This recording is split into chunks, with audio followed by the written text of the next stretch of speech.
Hi friends, welcome to my YouTube channel. ఈ video నందు AP TET paper 1A 2022లో జరిగినటువంటి TET exam నందు వచ్చినటువంటి క్వశ్చన్స్ ఏ విధంగా రావడం జరిగింది మ్యాథమెటిక్స్ నందు, వాటి యొక్క సాధనాలను నేర్చుకుందాం. ముందుగా క్వశ్చన్స్ గమనించినట్టయితే 30 క్వశ్చన్స్ మ్యాథమెటిక్స్ నుంచి ఉంటాయి.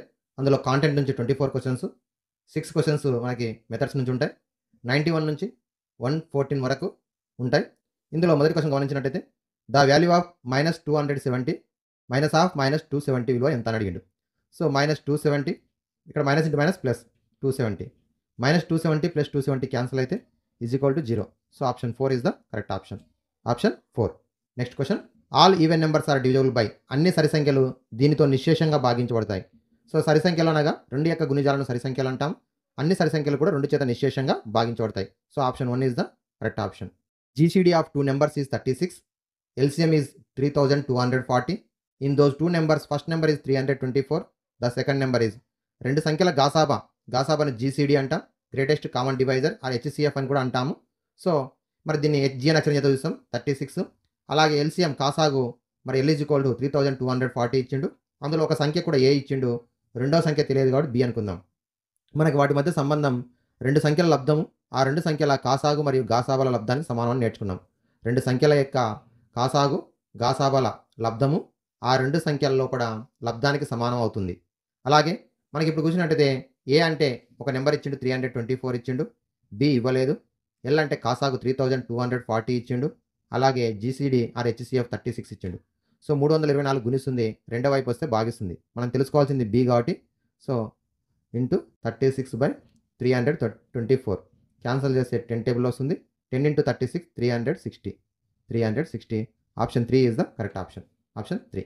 ఇక్కడ మనం గుర్తుపెట్టుకోవాల్సింది రెండు సంఖ్యల లబ్ధము ఆ రెండు సంఖ్యల కాసాగు గాసాబాల లబ్ధానికి సమానం. అలాగే మరి ఆ రెండు సంఖ్యల్లో కూడా చూసినట్టయితే మనకి ఒక సంఖ్య ఇస్తాడు, ఇంకొక సంఖ్య ఇవ్వకపోవచ్చు, లేదా రెండు సంఖ్యలు ఇచ్చేసి కాసాగు ఇచ్చి గాసాబా కూడా అడగవచ్చు. అప్పుడు మనం ఉపయోగించే సందర్భం ఇది. Okay, next question. Observe the 94th question. In a parallelogram the base and height are in the ratio 5:2. The area of the parallelogram is 360 metre square. Then base and height are in the metres. ఒక సమాంతర చతుర్భుజం యొక్క భూమి మరియు ఎత్తుల నిష్పత్తి. మనకి భూమి మరియు ఎత్తు, మరి ఇక్కడ భూమి కింద ఉన్నది తీసుకున్నట్టయితే మరి దీనికి గీసినటువంటి లంబాన్ని ఎత్తు అంటాము.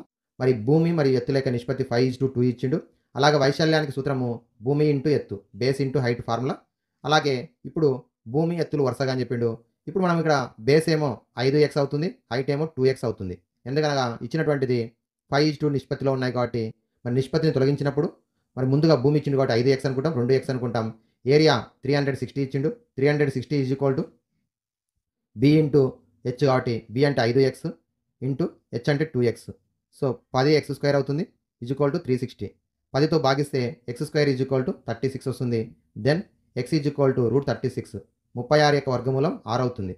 మరి 36 యొక్క వర్గమూలం 6 అయినప్పుడు మళ్ళీ దీంట్లో ప్రతిక్షేపించినట్టయితే భూమి 30 అవుతుంది, ఎత్తు 2 × 12 అవుతుంది. 30, 12. Option 2 is the correct option. Option 2. Okay, లేదు అంటే మనకి ఇక్కడ ఒకసారి అబ్జర్వ్ చేసినట్టయితే మనకి ఇందులో కూడా ఈ క్వశ్చన్కి సంబంధించినంత వరకు డైరెక్ట్గా కూడా తెలుసుకోవచ్చు. ఎందుకనగా మనకి భూమి ఇంటూ ఎత్తు ఇంటూ చేస్తే 360 వచ్చేటువంటి ఆప్షన్ ఒకటే ఉంది. ఇది రాదు, ఇది రాదు, ఇది రాదు. ఇది ఒక ఆప్షన్ ఉంది కాబట్టి డైరెక్ట్గా కూడా మనం ఈ విధంగా కాకుండా కూడా చెప్పవచ్చు. దీనికి ఒక్కదానికి మాత్రం ప్రాసెస్ మాత్రం ఇది గుర్తుపెట్టుకోండి. Next question, 1 quintal in kgs. ఒక క్వింటాల్కు ఎన్ని కేజీలు? 100 కేజీలు అయినట్టయితే ఒక క్వింటాల్ అవుతుంది. 100 కేజీలు అయితే ఒక క్వింటాల్ అవుతుంది. ఒక టన్ను అంటే మనకి 10 క్వింటాలు. 10 క్వింటాలు అయితే ఒక టన్ను అవుతుంది. ఈ కింది వాటిలో అబ్టూస్ యాంగిల్, ఈ కింది వాటిలో అధిక కోణం. అధిక కోణం అనగా మనకి 90 డిగ్రీల కంటే ఎక్కువ, 180 డిగ్రీస్ కంటే తక్కువ ఉన్నట్టయితే అధిక కోణం అంటాం. సో 91 డిగ్రీలు అనేది మనకి అధిక కోణం అవుతుంది. 90 డిగ్రీలు ఉన్నట్టయితే లంబ కోణం అవుతుంది, రైట్ యాంగిల్ అవుతుంది. అలాగే 88 కానీ 89 ఉన్నట్టయితే అల్ప కోణం అక్యూట్ యాంగిల్ అవుతుంది. Okay, observe the question. What must be added to each term of the ratio 7:11 so as to make it equal to 3:4. 7:11 నిష్పత్తిలో ప్రతి పదానికి ఎంత కలిపితే 3:4 అవుతుందని అడుగుతున్నాడు. సో ముందుగా ఉన్నటువంటిదేమో 7/11 ఉంది. దీనిలో మరి ప్రతి సంఖ్యకు ఎంత కలిపితే అది 3/4కు సమానం అవుతుందండి. ఇప్పుడు 3/4కు సమానం అయ్యేటట్టు ఏ సంఖ్యను కలపాలి? మొదటిది చెక్ చేద్దాం. 7 కలిపితే ఏమవుతుంది? 7 + 7 14, 11 + 7 18. సో 14/18 అంటే 2 7ల 2 9ల. సో ఇది ఆప్షన్ కాదు. నెక్స్ట్ రెండో ఆప్షన్ 7 + 5 12, 11 + 5 16. సో 12/16 4 3 12, 4 4 16, 3/4 వచ్చింది కాబట్టి option 2 is the correct option. Option 2. So ప్రతి పదానికి 5 కలిపినట్టయితే అది మనకి 3/4కు ఈక్వల్ అవుతుంది. Next the number to be multiplied with 3 power of -4 to get 729 among the following number. 3 power of -4ను ఈ కింది వాటిలో ఏ సంఖ్యతో గుణిస్తే, తెలియదు కాబట్టి ఎక్స్ అనుకుందాం, ఎక్స్తో గుణిస్తే లబ్ధము 729 వస్తుందని చెప్తున్నాడు. సో అయితే ఇప్పుడు ఎక్స్ ప్లేస్లో ఏ నెంబర్ ఉండాలని అడుగుతున్నాడు. 729 అనగా మనకి 9 into 9 into 9. So 3 power of 6 అవుతుంది. 3 power of 2 into 3 power of 2 into 3 power of 2 అంటే 3 పవర్ ఆఫ్ 6. సో అలాగే మనకి ఎక్స్ వాల్యూ ఫైండ్ అవుట్ చేయాలి కాబట్టి 3 పవర్ ఆఫ్ -4 అనేది మల్టిప్లై చేస్తుంది ఎడమవైపు, కుడివైపు వస్తే భాగిస్తుంది. భాగించినట్టయితే 3 పవర్ ఆఫ్ -4 అవుతుంది. 3 పవర్ ఆఫ్ -4 అనేది న్యూమరేటర్కి వచ్చినట్టయితే +4 అవుతుంది. So 3 power of 10. So option 2 is the correct option. అంటే 3 పవర్ ఆఫ్ -4ను 3 పవర్ ఆఫ్ 10తో మల్టిప్లై చేస్తే 3 పవర్ ఆఫ్ 6 వస్తుంది. 3 పవర్ ఆఫ్ 6 అంటే 729. So option 2 is the correct option. Next question. The total surface area of cuboid length is 8.2 metres, breadth is 2 metres, height is 2 metres. మనకి పొడవు, వెడల్పు, ఎత్తులు 3 కూడా ఇచ్చేసి దీర్ఘఘనాకృత సంపూర్ణ తల వైశాల్యం టోటల్ సర్ఫేస్ ఏరియా అడిగిండు. Total surface area formula 2 into LB plus BH plus LH. ఇది formula 2 into L into B. మనం గుణించినట్టయితే పొడవు ఇంటూ వెడల్పు అంటే 2 2 4 2 8 16. So 16.4 plus b into h అంటే 2 2 4. అలాగే ఎల్ ఇంటూ హెచ్ అంటే సేమ్ 16.4 అవుతుంది. అలాగే మరి 16.4 16.4 32.8. 32.8కి 4 యాడ్ చేస్తే 36.8 అవుతుంది. 2తో మల్టిప్లై చేస్తే 2 8 16, 2 6 12 13, 2 3 6 7. సో 73.6 చదరపు మీటర్లు అవుతుంది, square metres. 73.6 square metres. So ఈ విధంగా సంపూర్ణ తల వైశాల్యం టోటల్ సర్ఫేస్ ఏరియా అంటాం. So total surface area is equal 2 times of l b plus BH plus l h. Multiply చేస్తే 16.4 ప్లస్ 2 2 4 ప్లస్ 16.4 యాడ్ చేస్తే మనకి 36.8 వస్తుంది. డబల్ చేస్తే 73.6 చదరపు మీటర్లు, square metres. Option 1 is the correct option. Amar purchased 10 grams of gold for 28,000 rupees and sales it 40,000. Then they is profit. So Amar బంగారాన్ని 10 గ్రాముల బంగారాన్ని 28,000 రూపాయలకు కొని 40,000కు అమ్మాడు. సో అమ్మిన లాభం ఎంత? సో ఇక్కడ లాభం అడిగిండు, అమౌంట్ అడిగిండు కాబట్టి మరి అమ్మిన వేల నుంచి కొన్న వేలను తీసేసినట్టయితే మనకి లాభం వస్తుంది. సో 40,000కి 28,000 తీసేస్తే మనకు వచ్చినటువంటి profit 12,000. So option 2 is the correct option. If a train covers 75 kilometers in 1 hour with equal speed then it travels dash kilometres in 20 minutes. మనకి గంట అనగా మనకి 60 నిమిషాలు అవుతుంది. 60 నిమిషాల్లో కూడా మనకి 75 కిలోమీటర్లు ప్రయాణించినట్టయితే 20 minutes లోపల ఎంత దూరం ప్రయాణిస్తుందని చెప్పిండు. 60లో చూసినట్టయితే 20 అనేది 3 భాగాలు కాబట్టి 75ని 3 భాగాలు చేస్తే 25 కిలోమీటర్లు. Option 4 is the correct option. Okay, 60 నిమిషాల్లో 75 కిలోమీటర్లు అయితే 20 నిమిషాల్లో ఎంత ప్రయాణిస్తుందంటే మనకి ఇక్కడ ఇది అనులోమానుపాతంలో ఉంది. అంటే కాలం పెరిగే కొద్దీ ప్రయాణించినటువంటి దూరం పెరుగుతుంది, కాలం తగ్గే కొద్దీ తగ్గుతుంది. ఈ విధంగా సాల్వ్ చేయొచ్చు. లేదంటే మనకి 20/60 కాలాల నిష్పత్తి ఈజ్ ఈక్వల్ టు దూరాల నిష్పత్తి. కాబట్టి 20/60 21 23 75 భాగిస్తుంది, రెండో వైపు వస్తే గుణిస్తుంది. 75/3 భాగించినట్టయితే 25. So option 4 is the correct option. ఇలా చేయొచ్చు ఫార్ములా ప్రకారం.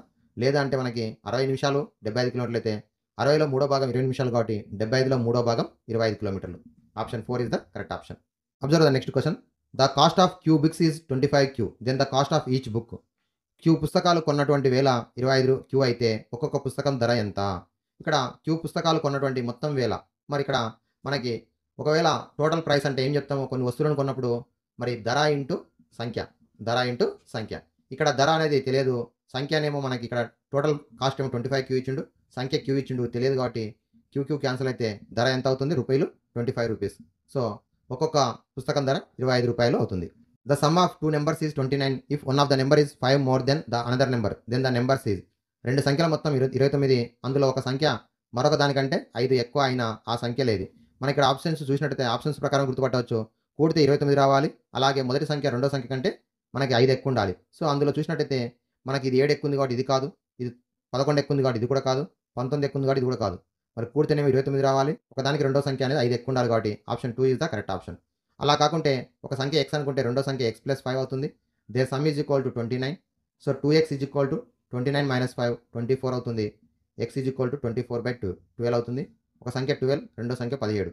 ఇది సూత్రం ప్రకారం సాల్వ్ చేస్తాం. ఇదేమో ట్రయల్ ఎర్రర్ మెథడ్ అంటాం, దాని ప్రకారం కూడా తెలుసుకోవచ్చు. ఈ కింది వాటిలో సంయుక్త సంఖ్య composite number of the following. ఈ కింది వాటిలో సంయుక్త సంఖ్య అన్ని కూడా ఒకట్ల స్థానంలో ఒకటే ఉంది, కానీ 91 అనేది 13 × 7 రాస్తాం.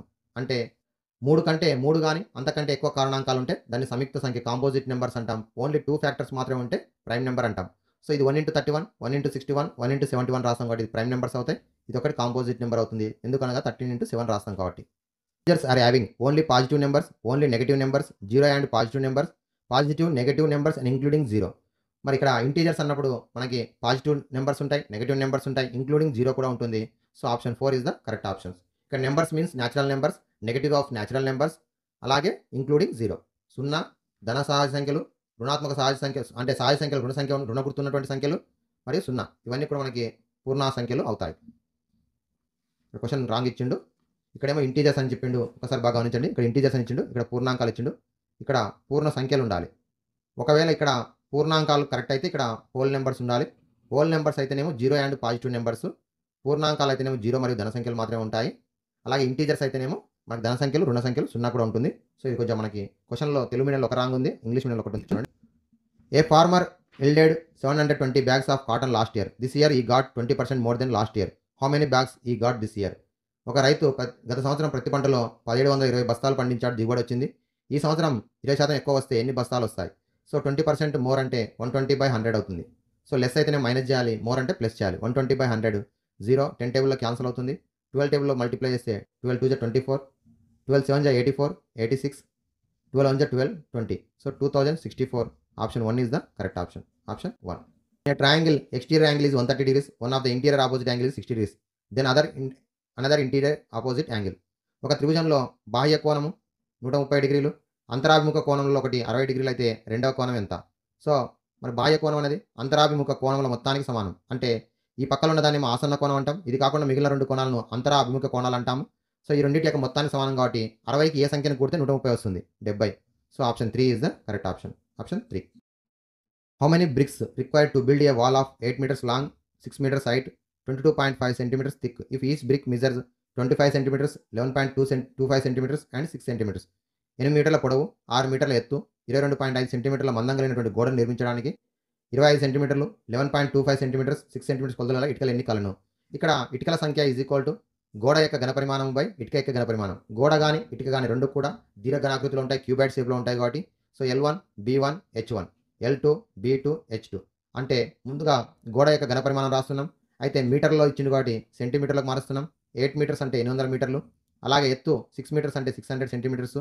అలాగే థిక్నెస్ అంటే మందము 22.5 అంటే 22.5 రాసుకున్నాం. అలాగే ఇక్కడ మరి ఇది చూసినట్టయితే 25 సెంటీమీటర్స్ పొడవు, 11.25 సెంటీమీటర్స్ వెడల్పు, అలాగే 6 మీటర్స్ ఎత్తు ఉన్నటువంటివి ఉన్నాయి కాబట్టి ఇది ఇటుక యొక్క ఘనపరిమాణం, ఇది గోడ యొక్క ఘనపరిమాణం. ఇందులో గమనించినట్టయితే 6 ఒకట్ల 6 వందల్లో క్యాన్సిల్ అవుతుంది. అలాగే మనకి ఇక్కడ గమనించినట్టయితే 25 ఒకట్ల 25 3ల 75, మిగిలినటువంటి 5 ఇక్కడ రాస్తాం, 25 2ల 50. ఈ రెండు కూడా క్యాన్సిల్ అయినాయి. నెక్స్ట్ ఇది 11.25 ఉంది, ఇదేమో 22.5 ఉంది. సో దీనికి డబల్ కాబట్టి 22.5 అనేది 2తో వచ్చేస్తుంది.